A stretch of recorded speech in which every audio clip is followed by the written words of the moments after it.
Well, the cold air really settling in, and later this week when you're feeling cold, just be glad you weren't in Bismarck, North Dakota this week, where that wind chill is down to 36 below zero. So looking at our surface map here, we have that cold front has pushed through the area, our Arctic front, and behind that, the cool air steadily starting to filter in here.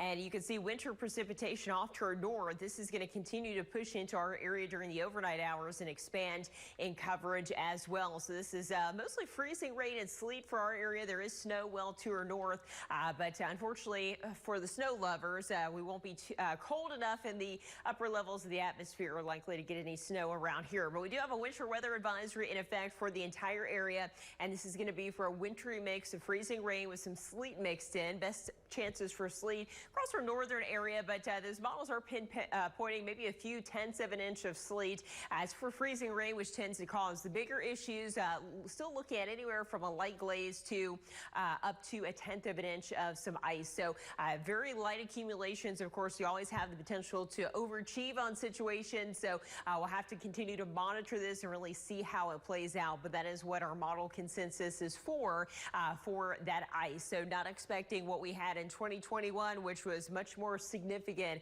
icing event across Central Louisiana. So from now through Tuesday morning, best chances for precipitation will be to the north as that precip makes its way into our area and then pushes to the south. So expecting mostly light areas of precipitation, and it could even be rain at times, although our temperatures really have continued to trend downward. So expecting mostly areas of freezing rain tomorrow because when the temperature at the surface is below freezing, any rain that falls will then, of course, freeze to surfaces. So things really pick up after midnight tonight through the day on Monday. We're looking at some scattered precipitation. Again, not expecting anything particularly heavy, and this will continue all the way into Monday night and then wrap up by the early morning hours of Tuesday. But of course, once the precipitation wraps up, we start to get clearing skies, and that's when the real frigid cold sets in. So again, with a tenth of an inch of ice or less, we would expect some icing on bridges, elevated roadways. Can't rule out isolated power outages and some isolated tree damage, but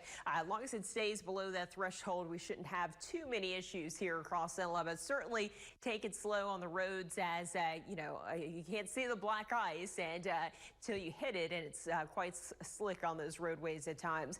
So we're looking for temperatures tonight dropping into the low to mid 20s, some upper 20s there to the west and south. So for a lot of us, this will be a hard freeze for some locations. As we get into tomorrow, highs will struggle even to hit that freezing mark in several locations, especially to the north, even here in the metro area. Highs only in the low 30s. Our warmest areas will be upper 30s to the south there. So definitely going to be feeling cold. And of course, we'll have a wind chill as well, so we'll be feeling even colder.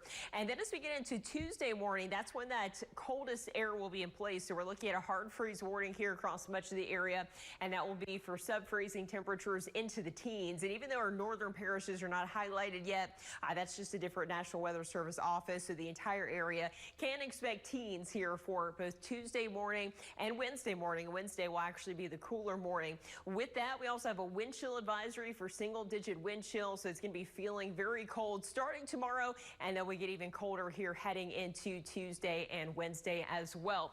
So definitely be prepared for that wintry mix here through the day on Monday. Watch out for those slick spots on roads, especially on the bridges and overpasses, and then be prepared around the house. Definitely need to leave the faucets dripping, protect those pipes here. As we get into Tuesday morning and Wednesday morning, we've got teens Tuesday morning with single-digit wind chills. We do climb above freezing Tuesday afternoon. And then Wednesday, we've got a low of about 11, highs into the 40s. But as you see, we do stay very cold all the way through the end of the week and into next weekend in the mornings. We'll have another couple of hard freezes here for Saturday and Sunday. But our trickiest 3 days will